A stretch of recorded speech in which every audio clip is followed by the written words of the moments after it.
Thank you, Michael. Well, before the pandemic, Bali was a favourite holiday destination for many Australians, but now the island paradise is reeling from an unfolding economic disaster.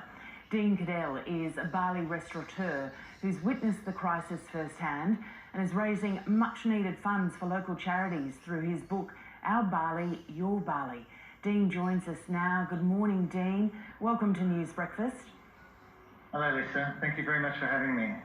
So many Australians have had a long love affair with Bali, but it sounds like the situation there at the moment is quite dire. Just how bad is it? It's very, very tough. Pretty much all of the shops and restaurants and everything is closed, well, in the tourist areas anyway. Bali communities outside the tourist areas, they've already suffered significant poverty. So many families survive on the salaries of their children. There's no social services here as a safety net, so there's really nowhere to fall back on. The charities are doing a wonderful job feeding people, but they need money, they need help. I just got some numbers out of the 4 charities that I know. They've fed about 4.5 million people so far, which is a very significant number. And there's no real light at the end of the tunnel here. We don't know when it's going to end. So help is required. And even, you've made the point previously that things like the surplus food from hotels used to be used to help people out. But of course, that's not happening at the moment because people aren't there in the hotels. And the fact that kids who might have been getting an education might end up being pulled out of schools. It seems that this is a COVID-induced poverty that has no light at the end of the tunnel. Yes, we say pandemic poverty is now punishing paradise, and it's very true. One of the charities I'm supporting is Scholars of Sustenance, SOS. They, as you say rightly, they took the food waste from hotels, so like from breakfast buffets and this sort of thing, and gave it to the poor people or the hungry people.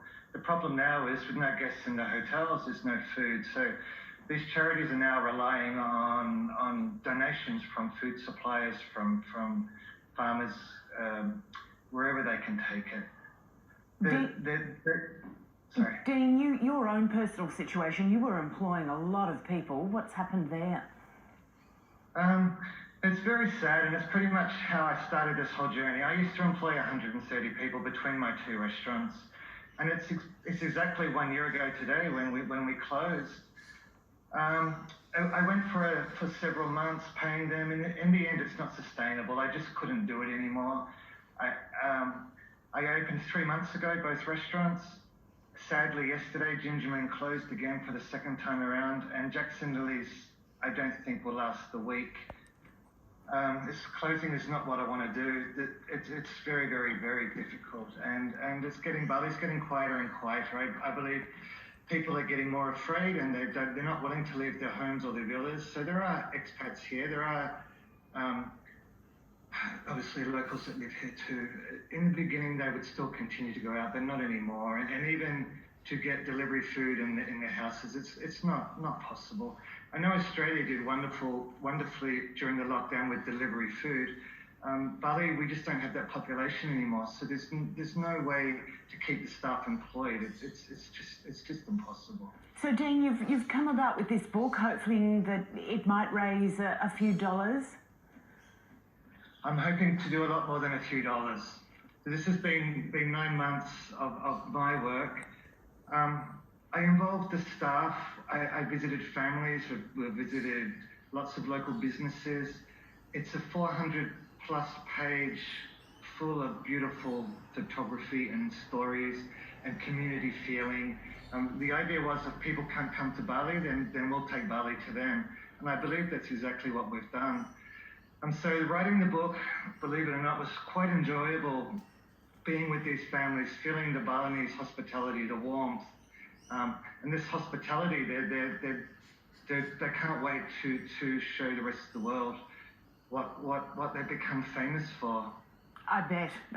Australians will certainly want to head back to Bali, Dean. Hey, where can people get the cookbook? The book is on a platform called Chuff, but it's very simple. If you just Google our barley, your barley, you'll find a way in. There's a Facebook page. There's a like I said, a platform to order directly from, and we'll deliver it anywhere in the world. We'll deliver it to your door. Dean, good on you for working so hard to try and help the wonderful Balinese. Thanks for coming on the program this morning. Thanks again for having me. Dean Keddell there. Back home, friends of